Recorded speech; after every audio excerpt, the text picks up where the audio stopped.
കേരളത്തിലെ ആയിരക്കണക്കിന് സ്ത്രീകളും ട്രാൻസ്ജെൻഡർ സ്ത്രീകളും കാത്തിരിക്കുന്ന ഒരു പ്രധാന വിഷയത്തെക്കുറിച്ചാണ് ഇന്ന് നമ്മൾ വിശദമായി സംസാരിക്കുന്നത്. സ്ത്രീ സുരക്ഷാ പെൻഷൻ പദ്ധതി കഴിഞ്ഞ കുറച്ച് മാസങ്ങളായി നിരവധി ആളുകൾ ചോദിക്കുന്ന ഒരു കാര്യമാണ്. ഏപ്രിൽ മെയ് ജൂൺ മാസങ്ങളിൽ തുക ലഭിക്കുമോ? കുടിശ്ശിക വിതരണം എപ്പോൾ നടക്കും? പുതിയ സർക്കാർ എന്തെങ്കിലും പ്രഖ്യാപനം നടത്തുമോ? ഇപ്പോൾ അപേക്ഷിക്കാൻ കഴിയുമോ എന്നുള്ള ചോദ്യങ്ങളെല്ലാം കമന്റ് ബോക്സിൽ വരുന്നുണ്ട്. ഈ ചോദ്യങ്ങൾക്കുള്ള ലഭ്യമായ വിവരങ്ങളും പദ്ധതിയുടെ പ്രധാന സവിശേഷതകളും അപേക്ഷ നടപടികളും അർഹതാ മാനദണ്ഡങ്ങളും എല്ലാം വളരെ വിശദമായിട്ട് ഈ വീഡിയോയിൽ പരിശോധിക്കാം. ആദ്യം തന്നെ ഒരു കാര്യം വ്യക്തമാക്കാം. സ്ത്രീ സുരക്ഷാ പെൻഷൻ എന്നത് സാമ്പത്തികമായി പിന്നോക്കം നിൽക്കുന്ന തൊഴിലില്ലാത്ത സ്ത്രീകൾക്കും ട്രാൻസ്ജെൻഡർ സ്ത്രീകൾക്കും സർക്കാർ നൽകുന്ന ഒരു സാമ്പത്തിക സഹായ പദ്ധതിയാണ്. ഈ പദ്ധതിയിലൂടെ ഓരോ മാസവും 1000 രൂപ വീതം ഗുണഭോക്താക്കളുടെ ബാങ്ക് അക്കൗണ്ടിലേക്ക് നേരിട്ടെത്തിക്കുന്ന രീതിയാണ് നിലവിലുള്ളത്.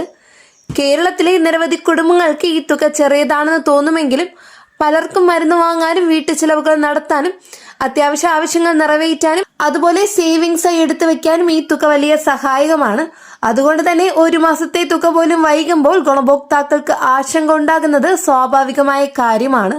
ഇപ്പോൾ രാഷ്ട്രീയ സാഹചര്യം നമുക്ക് നോക്കാം. സംസ്ഥാനത്ത് പുതിയ സർക്കാർ അധികാരമേറ്റതോടെ പല ക്ഷേമ പദ്ധതികളുടെയും ഭാവിയെക്കുറിച്ച് ചർച്ചകൾ ശക്തമായിട്ടുണ്ട്. സ്ത്രീ സുരക്ഷാ പെൻഷൻ പദ്ധതിയും അതിൽ ഉൾപ്പെടുന്നുണ്ട്. മുൻ സർക്കാർ മാർച്ച് 2026 വരെയുള്ള തുക വിതരണം ചെയ്തതായി റിപ്പോർട്ടുകൾ സൂചിപ്പിക്കുന്നുണ്ട്. അതിനുശേഷമുള്ള മാസങ്ങളിലെ വിതരണം സംബന്ധിച്ച് നിരവധി ചോദ്യങ്ങൾ വരുന്നുണ്ട്. ഇവിടെ ശ്രദ്ധിക്കേണ്ട പ്രധാന കാര്യം എന്തെന്നാൽ കുടിശ്ശിക വിതരണം സംബന്ധിച്ച് സർക്കാർ ഔദ്യോഗിക പ്രഖ്യാപനം നടത്തുന്നതുവരെ ആരും ഉറപ്പായ തീയതികൾ വിശ്വസിക്കരുത്. സോഷ്യൽ മീഡിയയിലൂടെയും ഗ്രൂപ്പുകളിലൂടെയും പലതരത്തിലുള്ള വിവരങ്ങൾ പ്രചരിക്കുന്നുണ്ട്. എന്നാൽ ഔദ്യോഗിക അറിയിപ്പുകൾക്ക് മാത്രം പ്രാധാന്യം നൽകണം. ഇപ്പോൾ ഈ പദ്ധതിക്ക് ആർക്കൊക്കെയാണ് അർഹത ഉണ്ടാവെന്ന് നോക്കാം. ഒന്നാമതായി അപേക്ഷകർ കേരളത്തിലെ സ്ഥിരതാമസക്കാരി ആയിരിക്കണം. കേരളത്തിന് പുറത്തുള്ളവർക്ക് ഈ പദ്ധതിയുടെ ആനുകൂല്യം ലഭിക്കില്ല. രണ്ടാമതായി അപേക്ഷകന്റെ പ്രായം 35 വയസ്സിനും 60 വയസ്സിനും ഇടയിലായിരിക്കണം എന്നുള്ളത് എല്ലാവർക്കും അറിയുന്ന കാര്യമാണ്. മൂന്നാമതായി തൊഴിലില്ലാത്ത സ്ത്രീകൾക്കും ട്രാൻസ്ജെൻഡർ സ്ത്രീകൾക്കുമാണ് പദ്ധതി പ്രധാനമായും ലക്ഷ്യമിടുന്നത്. നാലാമതായി കുടുംബത്തിന്റെ റേഷൻ കാർഡ് വിഭാഗവും നിർണായകമായ കാര്യമാണ്. പിങ്ക് കാർഡ് അല്ലെങ്കിൽ മഞ്ഞ കാർഡ് ഉള്ളവർക്ക് മാത്രമാണ് അപേക്ഷിക്കാൻ സാധിക്കുന്നത്.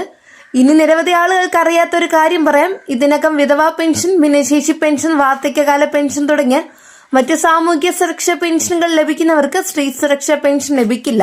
കാരണം ഒരാൾക്ക് ഒരേ സമയം ഒന്നിലധികം സാമൂഹ്യ സുരക്ഷാ പെൻഷനുകൾ അനുവദിക്കില്ലെന്ന കാര്യം ശ്രദ്ധിക്കുക.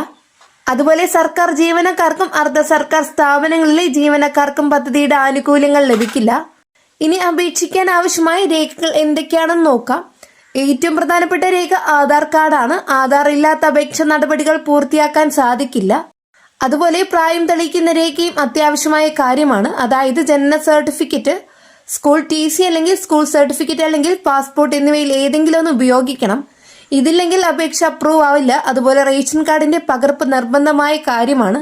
കാരണം അർഹത നിർണ്ണയിക്കുന്നതിൽ റേഷൻ കാർഡ് ഭാഗത്തിന് വലിയ പ്രാധാന്യമുണ്ട്. ഇതുകൂടാതെ ബാങ്ക് പാസ്ബുക്കിന്റെ പകർപ്പും ആവശ്യമാണ്. Bank account number, IFSC code തുടങ്ങിയ വിവരങ്ങൾ കൃത്യമായി കാണുന്ന രീതിയിലായിരിക്കണം പകർപ്പ് നൽകേണ്ടത്. കൂടാതെ മറ്റേതെങ്കിലും ക്ഷേമ പെൻഷൻ ലഭിക്കില്ലെന്ന് വ്യക്തമായ സ്വയം പ്രഖ്യാപന പത്രവും നിങ്ങൾ സമർപ്പിക്കണം.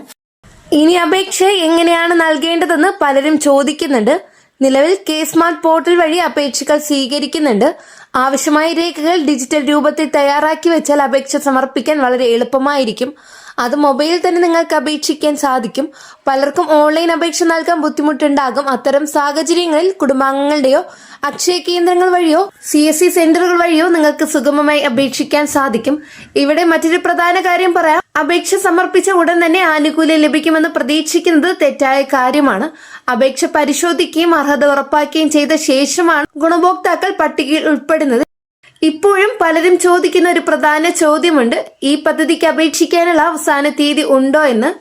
ലഭ്യമായ വിവരങ്ങൾ പ്രകാരം പദ്ധതിക്ക് നിലവിൽ പ്രത്യേക അവസാന തീയതി പ്രഖ്യാപിച്ചിട്ടില്ല. അതിനാൽ അർഹതയ്ക്ക് ഇപ്പോഴും അപേക്ഷിക്കാവുന്നതാണ്. എന്നാൽ സർക്കാർ ഭാവിയിൽ പുതിയ നിർദ്ദേശങ്ങൾ പുറത്തിറക്കാൻ സാധ്യതയുള്ളതിനാൽ അപേക്ഷിക്കാൻ അർഹതയുള്ളവർ വൈകാതെ നടപടി സ്വീകരിക്കുന്നത് നല്ലതാണ്. ഇന്ന് കേരളത്തിലെ വിവിധ ഭാഗങ്ങളിൽ നിന്നുള്ള നിരവധി സ്ത്രീകൾ ഒരേ ചോദ്യം തന്നെയാണ് ഉന്നയിക്കുന്നത്. കുടിശ്ശിക തുക എപ്പോൾ ലഭിക്കുമെന്ന ചോദ്യമാണ്. ഇവിടെ ഒരു കാര്യം എല്ലാവരും മനസ്സിലാക്കണം. സർക്കാർ ക്ഷേമ പദ്ധതികളുടെ തുക വിതരണം ചെയ്യുന്നത് വിവിധ ഭരണ നടപടികൾ പൂർത്തിയാക്കിയ ശേഷം മാത്രമാണ്. ബജറ്റ് വകയിരുത്തൽ, ധനവകുപ്പിന്റെ അനുമതി, അതുപോലെ ഗുണഭോക്തൃ പട്ടിക പരിശോധന, ബാങ്കിംഗ് നടപടി തുടങ്ങിയ നിരവധി ഘട്ടങ്ങൾ ഇതിലുണ്ട്. അതുകൊണ്ട് തന്നെ സോഷ്യൽ മീഡിയയിൽ കാണുന്ന ഓരോ പോസ്റ്റും വിശ്വസിച്ച് പ്രതീക്ഷകൾ ഉണ്ടാക്കുന്നത് ഒഴിവാക്കുന്നതാണ് നല്ലത്. ഔദ്യോഗിക ഉത്തരവുകളും സർക്കാർ അറിയിപ്പുകളും മാത്രമാണ് വിശ്വസനീയമായ വിവര സ്രോതസ്സുകൾ. നിരവധി ആളുകൾ ചോദിക്കുന്ന ഒരു ചോദ്യമുണ്ട്. അപേക്ഷ നൽകിയിട്ട് മാസങ്ങൾ കഴിഞ്ഞും ഇതുവരെ ഒരു വിവരം ലഭിച്ചില്ല, എന്ത് ചെയ്യണമെന്നുള്ള കാര്യമാണ്. ഇത്തരം സാഹചര്യങ്ങളിൽ ആദ്യം അപേക്ഷയുടെ നിലവിലെ സ്ഥിതി പരിശോധിക്കുന്നത് നല്ലതാണ്. അപേക്ഷ നൽകിയ മൊബൈൽ നമ്പർ സജീവമാണോ എന്ന് ഉറപ്പാക്കുക.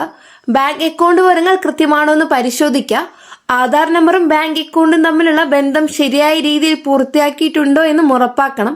ചിലപ്പോൾ ചെറിയ വിവര പിശകുകൾ പോലും അപേക്ഷയുടെ പരിശോധന വൈകാൻ കാരണമാകാറുണ്ട്. പേരിന്റെ സ്പെല്ലിങ്ങിലുള്ള വ്യത്യാസം, ജനനത്തീയതിയിലെ പിഴവ്, ബാങ്ക് അക്കൗണ്ട് നമ്പറിലെ തെറ്റു തുടങ്ങിയവ പലപ്പോഴും അപേക്ഷയുടെ പ്രോസസ്സിംഗ് വൈകിപ്പിക്കാറുണ്ട്. സുഹൃത്തുക്കളെ, സ്ത്രീ സുരക്ഷാ പെൻഷൻ പദ്ധതി രൂപീകരിച്ചതിന്റെ പ്രധാന ലക്ഷ്യം എന്താണെന്ന് നമുക്കൊന്ന് നോക്കാം. കേരളത്തിൽ നിരവധി സ്ത്രീകൾ കുടുംബ ഉത്തരവാദിത്തങ്ങൾ നിർവഹിക്കുന്നുണ്ടെങ്കിലും അവർക്ക് സ്വന്തമായി വരുമാനമില്ലാത്ത അവസ്ഥയുണ്ട്. പ്രത്യേകിച്ച് മധ്യവയസ്കരായ നിരവധി സ്ത്രീകൾക്ക് തൊഴിൽ മേഖലയ്ക്ക് പുറത്താണ്. ഇത്തരത്തിലുള്ള ആളുകൾക്ക് ഒരു ചെറിയ സാമ്പത്തിക സുരക്ഷ ഉറപ്പാക്കുന്ന പദ്ധതി എന്നതാണ് പദ്ധതിയുടെ പ്രധാന ലക്ഷ്യം. പ്രതിമാസം ലഭിക്കുന്ന 1000 രൂപ വലിയ തുക അല്ലെങ്കിലും പല കുടുംബങ്ങൾക്കും അത് പ്രാധാന്യമുണ്ട്.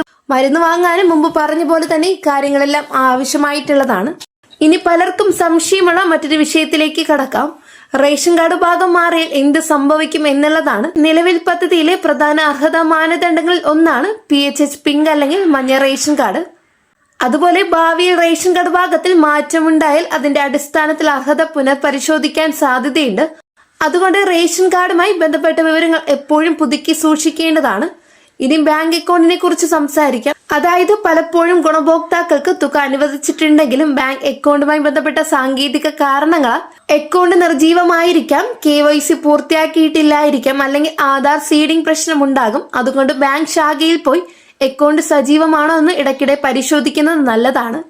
ഇപ്പോൾ നമുക്കൊരു പ്രധാന കാര്യം ചർച്ച ചെയ്യാം. നിരവധി ആളുകൾ ഈ പദ്ധതിക്ക് അപേക്ഷിക്കാൻ യോഗ്യതയുണ്ടായിട്ടും അപേക്ഷ സമർപ്പിക്കാത്ത അവസ്ഥയുണ്ട്. ചിലർക്ക് പദ്ധതിയെക്കുറിച്ച് ശരിയായ വിവരം ലഭിക്കുന്നില്ല.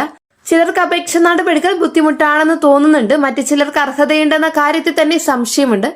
ഇത്തരം ആളുകൾ ഔദ്യോഗിക മാർഗനിർദ്ദേശങ്ങളിലൂടെ വിവരം ശേഖരിക്കുകയും അർഹത ഉറപ്പാക്കുകയും ചെയ്യുന്നത് വളരെ പ്രധാനമാണ്.